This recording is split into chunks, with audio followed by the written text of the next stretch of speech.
I'm ready to start animating my ball bouncing on my ground plane. And of course, naturally, the first thing that we need to do is establish the timing, the overall movements of my animation that serves as the foundation, the bones, the DNA of the entire animation that we're striving to create. So the first thing that we need to do is figure out where and when all of these bounces are going to take place. I think I want to have maybe 4 or 5 different bounces. It's going to fall from off screen and then start to make smaller jumps as it lands on the ground plane. Now to do this, what I'm going to facilitate here is that I'm going to jump into my camera view. It's a good practice to get into animating to the camera, because in every sense, this is what our audience is going to see. This is the only view of the animation that our audience is going to get. So it's a good practice to kind of get into working with this particular view almost exclusively, because our audience isn't going to get the luxury of working with our Blender file. They're only ever going to see what's in here. So this is really, in every sense, all that matters. Okay, with that said, let's jump in, and I'm going to start working on my animation here. I'm going to jump into pose mode here. And I'm going to grab my assistant. Now I'm doing some very careful selection here just to kind of get things rocking and rolling. Of course, I got my dope sheet going down here at the bottom. This is going to be our primary work area for establishing the timing. Let's go ahead and figure this out. So naturally, it's going to start off screen. Excuse me, hit the wrong button. I'm just using the grab tool here. Of course, you can also use the object transform tool. That's Shift space bar T, excuse me. You're more than welcome to do it that way. The grab tool is just a little bit faster, especially when you filter the influence of the grab tool by hitting the X, Y, and Z buttons on your keyboard. Okay, so let's go back in and grab the assistant, and I just want to make sure that over here in my properties panel, I'm working on the actual armature itself, and I'm keyframing the location of this object along the y-axis. Okay, so let's go ahead and start this process of figuring out when all these bounces are going to take place. Now, in addition, one of the things that's really going to help me as I go through this process is enabling my auto key system. That way, I can very quickly go through this process of blocking out the timing of my animation.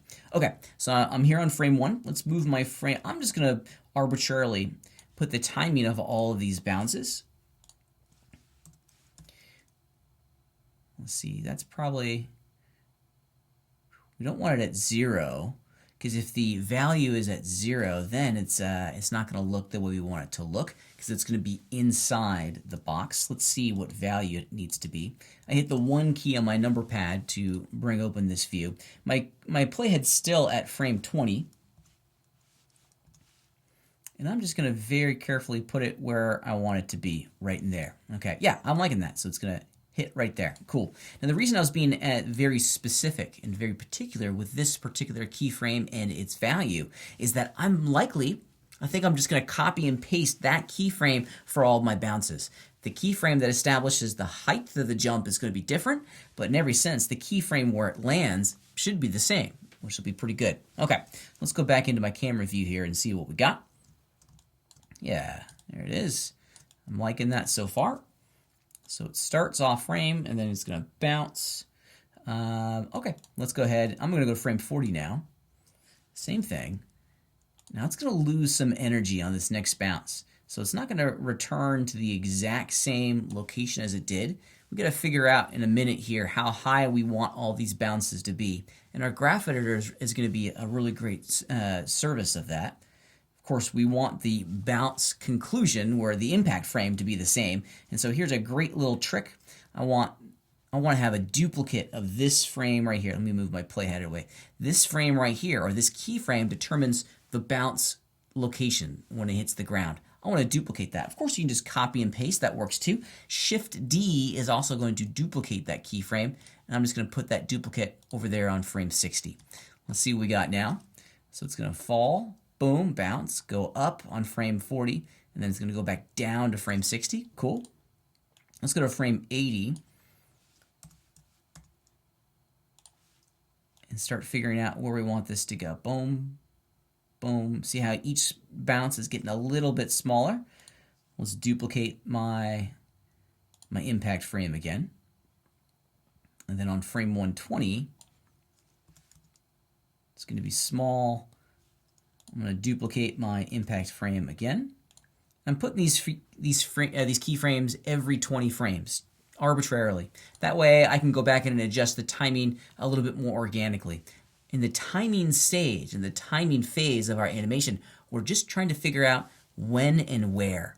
When is this animation going to take place, and where is this animation going to take place? We're not trying to make it final and finished and super polished on that first pass. We need to block out these movements initially, and then we'll go back in through a whole series of subsequent passes and continue to refine them. Let's do it real fast, okay? Let's keep going.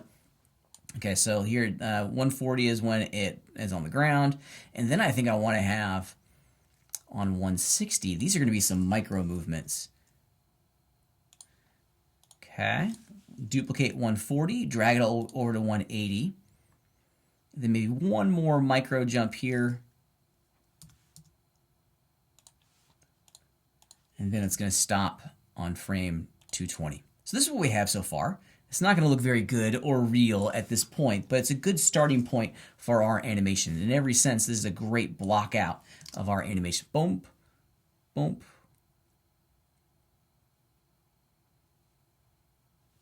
Yeah, that's great. I think that's going to serve as a nice foundation for this movement. Of course, we still got to figure out the timing a little bit, but the what and the where questions have been answered. We know exactly where this animation is going to take place. We know exactly where the ball is going to hit. We know exactly how high the arcs are going to be. Now let's answer the when question to our animation, and it'll go pretty fast. Now the timing of all of these keyframes is in every sense going to determine the material that this ball has been made out of. Is this ball a bowling ball? Is it a ping pong ball? Is it a red rubber ball that you see in a playground? The timing and speed of movements is going to determine our audience's understanding of the material characteristics of the object itself. So this is where we get to apply our creativity. This is where we get to apply our own understanding of physics and a little bit of kind of our creative vision for this into the animation itself. I think for this one, I'm going to make it kind of like a red rubber ball that you'd see on a playground in grade school. So it's going to be pretty bouncy. All right, let's go ahead and do it real fast. Now I'm going to grab all the keyframes down here in my dope sheet, and I'm only going to look at the pairs.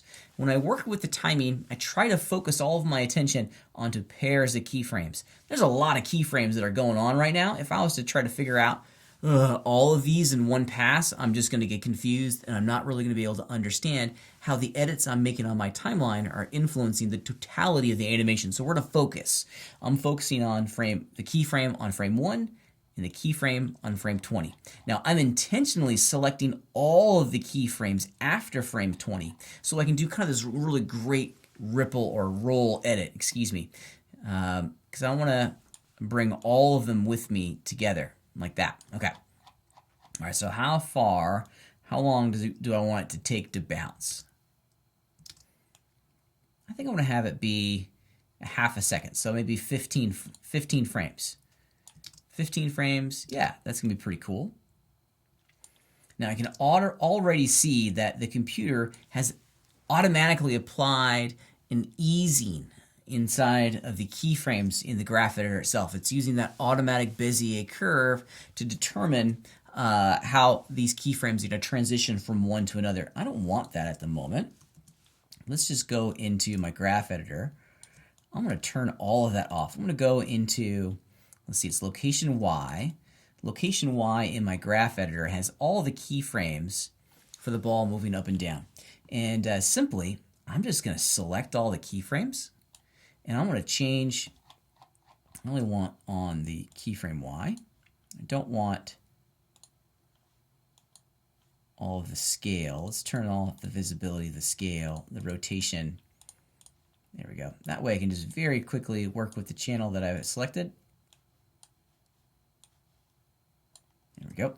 And down here in our timeline, let's right click. I'm going to change the interpolation mode. We'll keep it at Bezier, but I'll change the handle type to vector. That way I'm not getting any easing in here.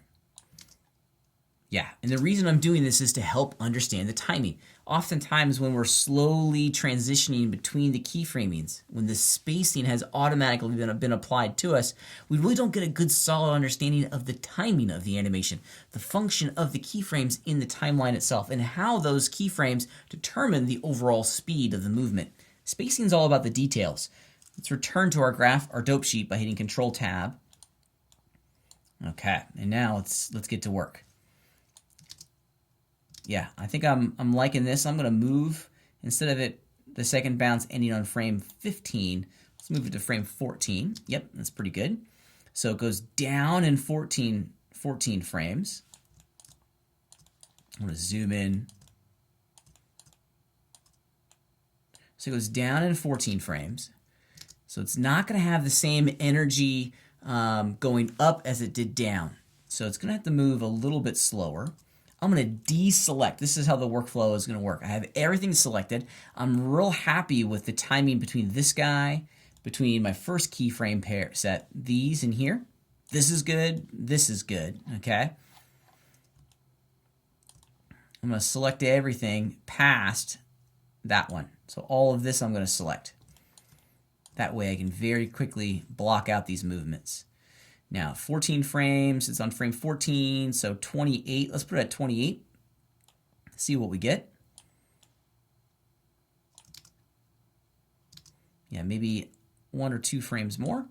And I'm just kind of doing this by feel. Yep, it's good. Holding the Control key, deselect that keyframe.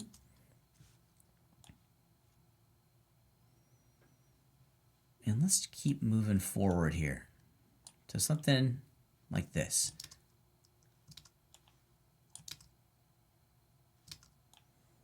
Yeah, I'm liking this. And I'm just going to keep working my way down the timeline to get a good idea of how all this is working. There's about 10 frames here between frame 26 and frame 37, so 11 frames. Maybe this next jump happens in 8 frames. So let's go to 45. Move all these down over here. Deselect that one. Let's add 7 frames to this, so 52. Okay, there we go. The next jump, it was 8. Let's do 5 frames. Let's do 57.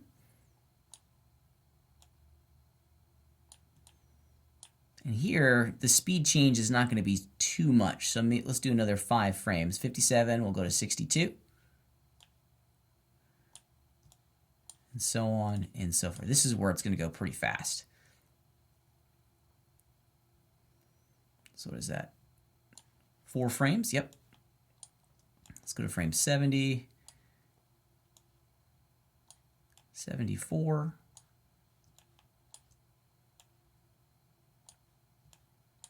Of course, 78. I think that's our final one. Yeah, there we go. Okay, cool. This is looking great. Let's hit the P key to set a preview range of my timeline itself. Hit the space bar, play our animation. Yeah. I still got some edits in here, some small kind of massages that I want to do to the overall timing of my animation. But this is the process. We're not trying to work too much with the details. We're still just trying to figure out the big macro level view of all of this. If we were to look at this animation from 10,000 yards away, we would still understand from the basic keyframe positions that we've established that this ball is bouncing. From a big distance, you're not gonna see those little details that the graph editor is gonna expose and create for us. But this is on our way now to creating something that looks believable, that has the basic timing of our ball inside of our three-dimensional scene. I'm pretty pleased with the result. We still got some work that we got to do in front of us, but this is heading in the right direction.